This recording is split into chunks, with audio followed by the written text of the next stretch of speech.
Саламатсыздарбы? Кутмандуу күнүңүздөр менен. Бүгүнкү чыгарылышта биз сиздерге Периштени ыйлаткан Наристе аттуу китептен түш жору боюнча бир икая окуп бергибиз келип турат. Деги эле сиз түш жооруга ишенесизби? Түштү кантип жорусо болот? Бүгүн кандай түш көрдүңүз? Түшүңүздү канчалык деңгээлде эстеп калдыңыз? Ушул суроолорго жооп издеп жүргөн болсоңуз керек. Анда биздин каналдын видеолорунан көрүп чыксаңыз болот. Ошондой эле биздин жүктөгөн ар бир таалим тарбия берүүчү видеолорубузду башкалар менен бөлүшүп туруңуз. Анткени кимдир бирөөнүн тарбия алуусуна көмөктөш болушубуз мүмкүн. Анда эмесе мына ушул китептеги түш жору боюнча бир икаяны окуп берели. Түш жору. Падыша жаман түш көрдү. Түшүндө оозундагы тиштеринин баары күйүлүп түшүп калыптыр.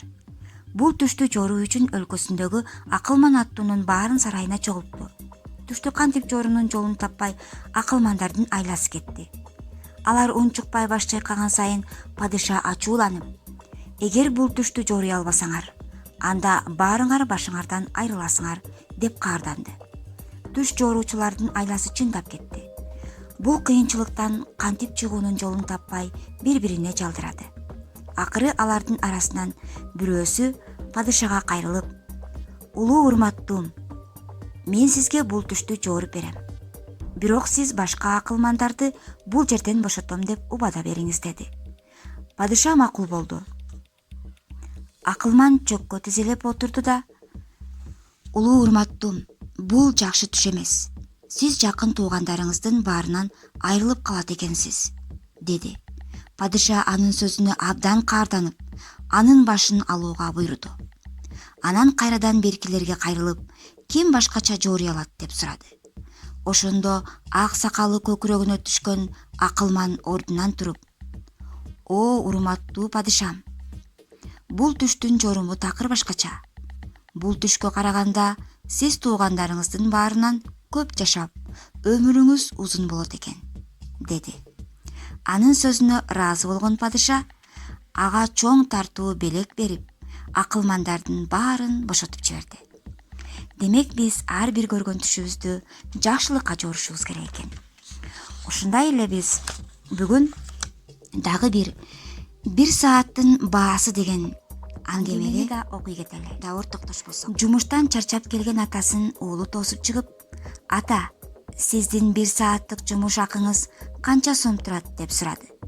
Уулунун суроосуна маани бербеген ата: "500 сом турат" деп жооп берди. "Анда мага 100 сом бериңизчи" деп сурады уулу. "Сен менден акча суроонун жолун издеп жатасың да.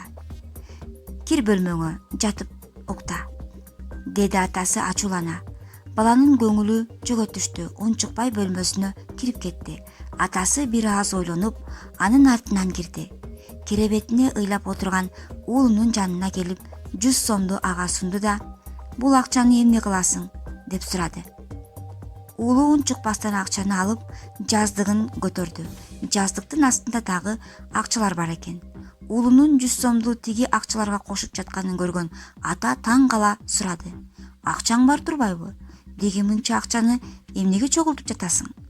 Топтогон акчам 500 сом болсо, сиздин 1 сааттык убактыңызды сатып алам. Сиз 1 саат эртерээк келсеңиз, сиз менен чогуу ойносом."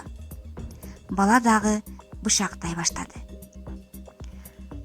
Ар бир убактыбызды балдар үчүн бөлөлү. Кайрадан ушундай кызыктуу аңгемелерден жолукканча аман болуңуздар, ден соолукта болуңуздар.